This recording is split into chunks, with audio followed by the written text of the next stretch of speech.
Good morning, true crime friends. How y'all doing this morning? Look, I just read something that blew my mind. Remember last week when we talked about Ruby Frankie and Jody Hildebrand, those crazy cult ladies over there in Utah, Arizona? I don't know, someplace over there, someplace real pretty that's filled with people with some ticklish brains.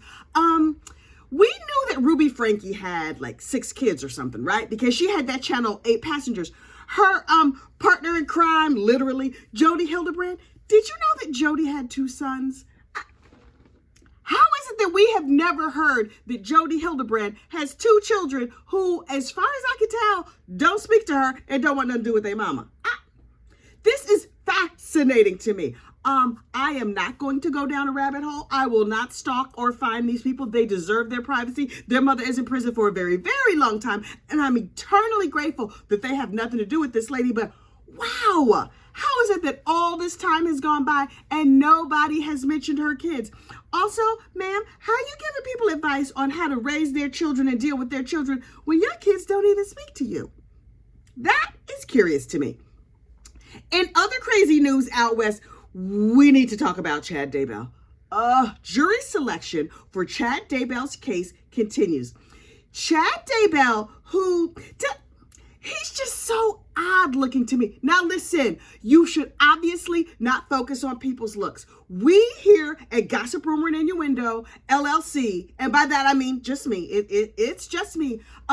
We are shallow, we are petty, and we love gossip, rumor, and the aforementioned innuendo. So we focus a lot on the petty things, including the doughiness of Chad Daybell. I wish I knew his middle name, because I would call his middle name right here Chad Maurice Daybell with your doughy self. Doesn't he look like if you touch his little tummy, he would go like Papa Fresh? Anyway, so the very doughy Chad Maurice Daybell, not his real middle name, I just made that up right now.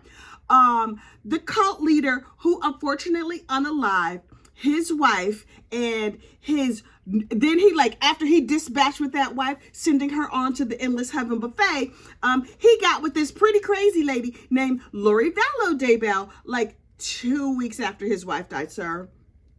That is a bad look. And so that's okay. They went to Hawaii, they got married, and they're like, we're going to live happily ever after. We've sent her children onto the Endless Heaven buffet. We hope she finds a table with my wife so they can sit and have some key lime pie or whatever they're enjoying up there in heaven. And we're just going to be together and live happily ever after, because obviously the end of the world is coming, and we're going to be the king and queen of the end of the world. Sir, I'm not up on the latest biblical prophecies or Mormon teachings or anything like that. Something tells me that of all the people throughout all time, if somebody was going to choose a leader, it wouldn't be you. Call me crazy. I just feel like it wouldn't be you. But then yesterday I'm watching Court TV, right? And this dude gets on Court TV, and he's a colleague of Chad Daybell. Sir, I would not, Who wants to be associated with this dude? So anyway, this colleague of Chad Daybell got up there on the Court TV, and he explained sort of how Mormonism worked, but not traditional LDS, traditional Latter-day Saints. He didn't explain them. I mean, he did a teensy bit, but he was like, let me explain to you how Chad's theology or whatever broke down. And I was like, oh, he didn't just make it up in his crazy head. Okay, please, sir, I am leaning in. I am paying attention. Explain every single thing to me. So the dude explained it like this. He was like, okay, there's Mormon basic. That's tier 1. That's when you go to church and you do all the Mormon-y things. I'm not really sure what Mormons do, but I know they have family home evening on Monday nights. So you go to family home evening and you make those good funeral potatoes, right? That's Mormon basic. Fine. They read the Bible, and they are nice people. They have bright smiles. I think the Osmonds are also Mormons. Anyway, that's just regular people like me and you.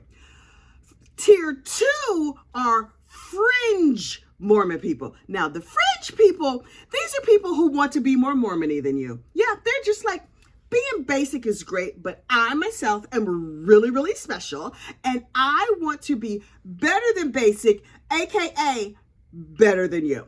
So I have read all of the LDS fan fiction, and apparently about 10 years ago or so, LDS fan fiction got to be really, really popular. And all these people were like, all those things we learned in Sunday school. I believe all that, but I'm taking it to the next level because I'm super, super special. And so there's a couple of things that I believe in. Shh, lean in. I'm going to whisper them to you because only those of us who are at tier 2, those of us who are very, very special, know these secret things. But me and you are going to get together and we're going to talk about it. And let me tell you what they are. And I was like, oh, well, I'm nosy and I'm leaning in.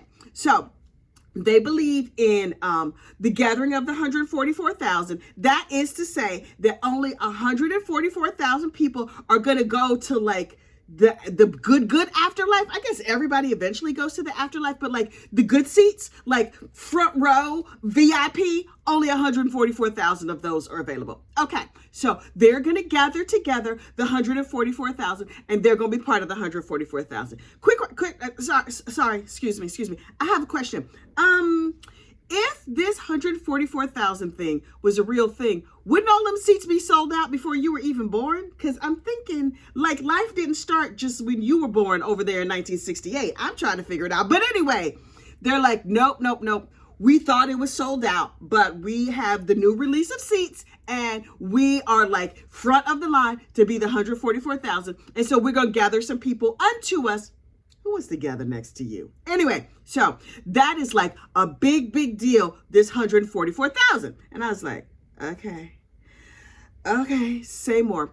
The second big thing that the tier 2 people believe, the fringe people, they believe that there's going to be an end time figure. That is like a special person who's going to gather together all the 144,000. And it's called a divinic servant, one mighty and strong. And so different people throughout time have thought they were the one mighty and strong. But Chad Daybell was like, I am the one mighty and strong. Sir,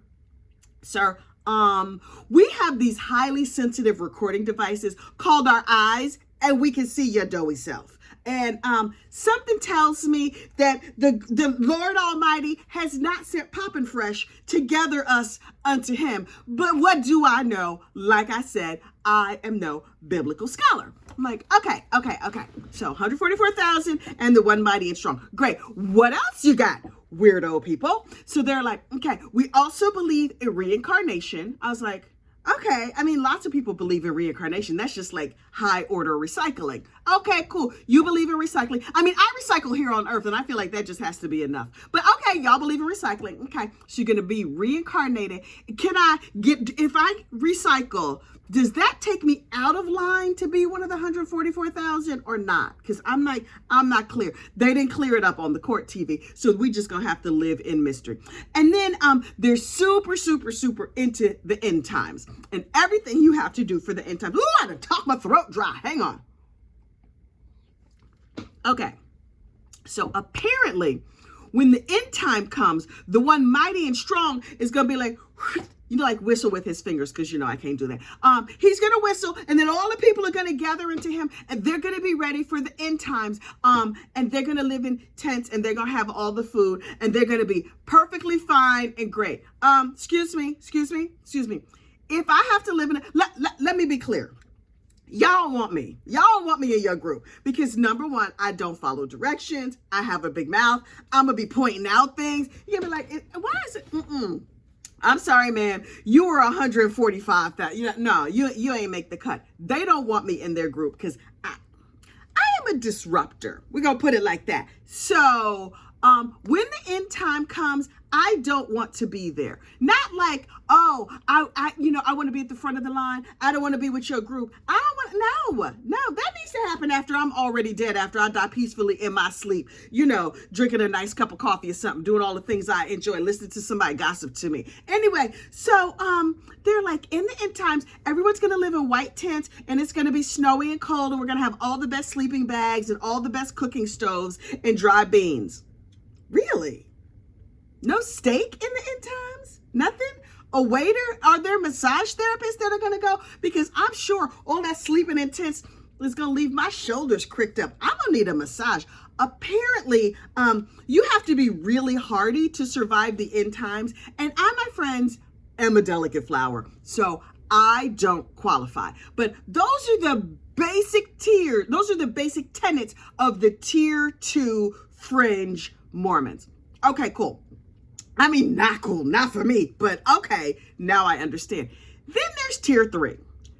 Tier 3 is a whole other thing. And Chad, number 1, he made up tier 3. Number 2, he's the leader of it because, of course he is. And here's some of the things they believe. Please, batten down the hatches. I feel like there should be a trigger warning or something. Tier 3 includes zombies.